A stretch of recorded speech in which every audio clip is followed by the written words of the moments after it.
Hello, Promoted Markets. This is Aurora. I will be with you to review the US inflation data and market reaction.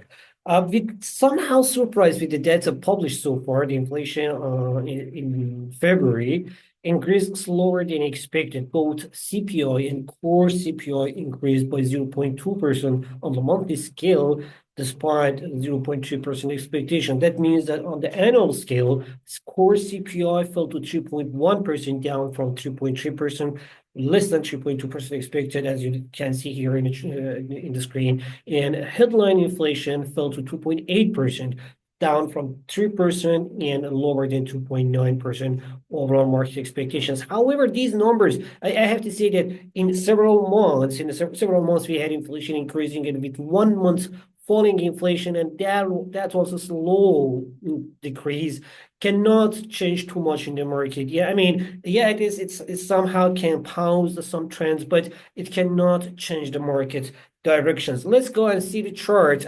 Before that, I have to mention that for next week Federal Reserve meeting, this data cannot change anything, can change nothing, because already market more than 97% price on not cutting the rate, holding the current rate for this meeting. And now we have to say with this data what we can expect from next Fed meeting and what we can expect. I mean, in the dot plots and so on, what we're going to have there on the expectations for the mid and long term. But anyhow, for this meeting, nothing changed. As the market reaction, let's check the charts and see how the market reacted.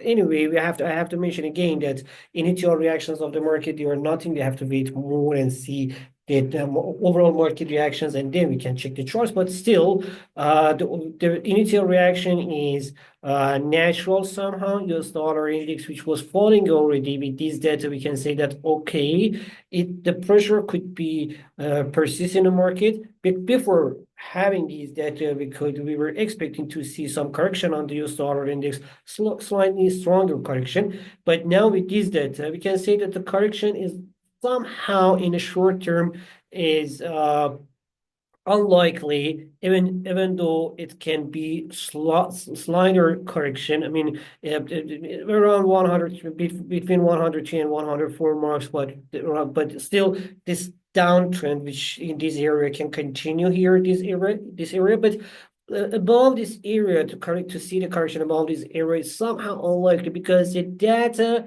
sounds like that the inflation somehow is controlled. But still, as I mentioned, overall geopolitical tensions, trade war, and all these ongoing tensions around the market, they are not, they can support the demand for the global international demand for US dollar index, which means the dollar index would be still in the demand, and downtrend is not so likely, but correction can be limited. That's what we can say with this data, because as mentioned, the data, yeah, shows that the inflation is somehow under control, but after several months of increasing the inflation with one downturn, we cannot say that okay, the data already, the market already changed, the market tone already changed. So we need more evidence to say that the inflation is under control.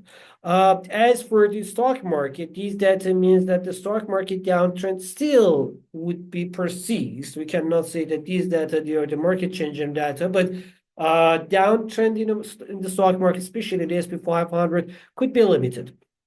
I mean, not that limited, could be slower down. We would say better this way, that the downturn in the stock market will be slower. We can see slower downturn in the market, but that is that there are not such big numbers or such a big surprise that we say that okay, these data already they change the market attentions, or they change the market tone. So the downtrend, they are slight optimistic. So the market downside movement could persist, but with slower pace. This data at the same time would be positive for the gold, because both weaker US dollar and under pressure stock markets, and with uncertainty around the world, all these signals, they are the positive signal for the gold. So we can say that the gold would be in demand, and gold uptrend, slightly uptrend could continue. This data wouldn't support the oil price, but For the Bitcoin could be somehow supportive, and for the Bitcoin and other cryptocurrencies could be somewhat supportive. And we can say it's not a big positive, but would be the some slight optimistic, would bring the some slight optimistic in the cryptocurrency market. But as I mentioned, it's not such a big deal. We can say, okay, that's the big market changer or the big or game changer. So generally, what we had in the data and market reaction and expectations. If you had any other question, don't forget to write in the comment section or try to get back to you as soon as possible. Have a good time. Bye-bye.